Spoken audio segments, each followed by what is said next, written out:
আসসালামু আলাইকুম। আপনারা অনেকেই মাস্টার সার্ভিস দেওয়ার সময় ভাবেন যে আপনারা আপনাদের গাড়িতে শখের গাড়িটিকে কি চেঞ্জ করবেন কিংবা কি করা লাগবে। তো আজকের ভিডিওটা ওইটা নিয়েই। এটা হচ্ছে আমার পালসার NS 160, এটা আমার জানো। যাই হোক, মাস্টার সার্ভিস করতে গেলে আপনারা ফার্স্ট যেই কাজটা করবেন, কয়েকটা স্টেপ বলি, সবাই মনে রাখবেন। ফার্স্ট কাজ হচ্ছে আপনারা ইঞ্জিনের কাজটা করাবেন, ইঞ্জিনের মোবিলটা চেঞ্জ করবেন, সাথে করে মোবিল ফিল্টারটাও চেঞ্জ করবেন মনে করে। সেকেন্ড, আপনাদের যেটা করতে হবে সেটা হচ্ছে যে সিটের নিচে থাকে হচ্ছে এয়ার ফিল্টার, এয়ার ফিল্টারটা অবশ্যই চেঞ্জ করতে হবে মাস্টার সার্ভিস করার ক্ষেত্রে। থার্ড, আরও একটা জিনিস, অনেকেই ভাবেন যে এটা কিছুই না।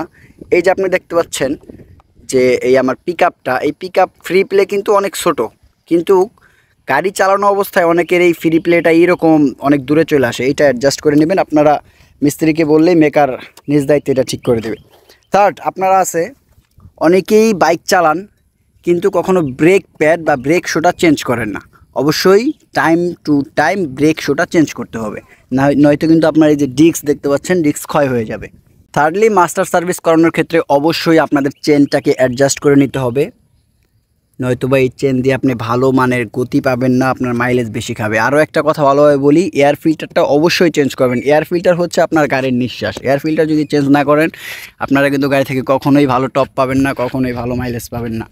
দেন আপনাদের আরও একটি ইম্পর্টেন্ট কথা বলি, সেটা হচ্ছে এই যে মনোশক দেখতে পাচ্ছেন কিংবা পিছনের যে শকআপটা, আপনারা পিছনের শকআপটা মেকার দিয়ে ভালোভাবে চেক করে নেবেন, নয়তো কিন্তু অনেকের শকআপ দেখা গেছে, বিশেষ করে জিক্সার মনোটনে শকআপটা প্রচুর পরিমাণে জাম্প করে, যার কারণে শকআপটা যদি চেঞ্জ করার প্রয়োজন হয় চেঞ্জ করে নেবেন, যদি প্রয়োজন না হয় একটু টাইট দিয়ে নেবেন। মাস্টার সার্ভিস করার ক্ষেত্রে আরও একটি ইম্পর্টেন্ট ভূমিকা রাখে, সেটা হচ্ছে ব্রেক অয়েল।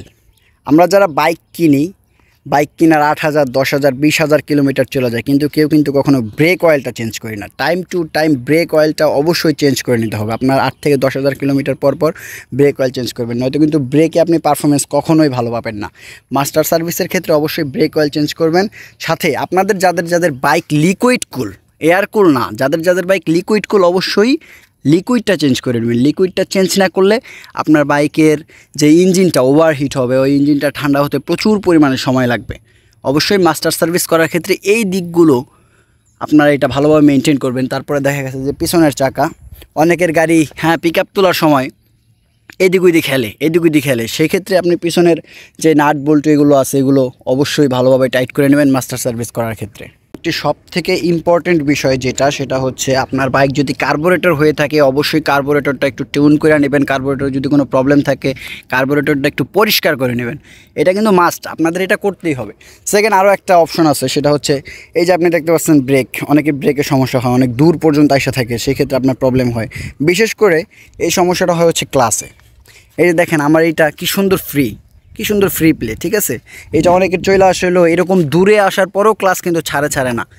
তো অবশ্যই এটা কাছাকাছি করে নেবেন, নয়তো কিন্তু আপনি দূরে থাইকা যদি আপনার গাড়িটা চালান, আপনার ক্লাসটা কিন্তু অতি তাড়াতাড়ি ক্ষয় হয়ে যাবে। এই জিনিসগুলো যদি অবশ্যই মেনটেন করে আপনারা মাসে একবার কিংবা 2 মাসে একবার এরকম একটা যদি মাস্টার সার্ভিস করেন, সেই ক্ষেত্রে দেখা যাবে যে আপনার গাড়িতে সহজে কোনো প্রবলেম হচ্ছে না। গাড়ি 2 বছর 3 বছর 4 বছর পার হয়ে যাওয়ার পরেও এই সার্ভিসগুলো যদি মেনটেন করে চালান, অবশ্যই আপনার গাড়ি এরকম নতুনের মধ্যে থাকবে। এই যে আজকে আমার গাড়িটা বয়স প্রায় 4 বছর চলতেছে, দেখেন গাড়িটা এখন পর্যন্ত আলহামদুলিল্লাহ কি সুন্দর, একদম চালায়ও যেমন মজা পাই, সব কিছু আলহামদুলিল্লাহ পারফেক্ট। তো আপনারাও যদি এরকম গাড়ির পারফরমেন্স ভালো পেতে চান, অবশ্যই মাস্টার সার্ভিস দিয়ে নেবেন। মাস্টার সার্ভিস খুবই উপকারী একটা জিনিস, প্রত্যেক 1 মাস 2 মাস 3 মাস পর আপনারা মাস্টার সার্ভিস দেওয়ার চেষ্টা করবেন। যাই হোক, আজকের ভিডিওটা এই পর্যন্ত ছিল। সবাই ভালো থাকবেন, সুস্থ থাকবেন, আল্লাহ হাফেজ।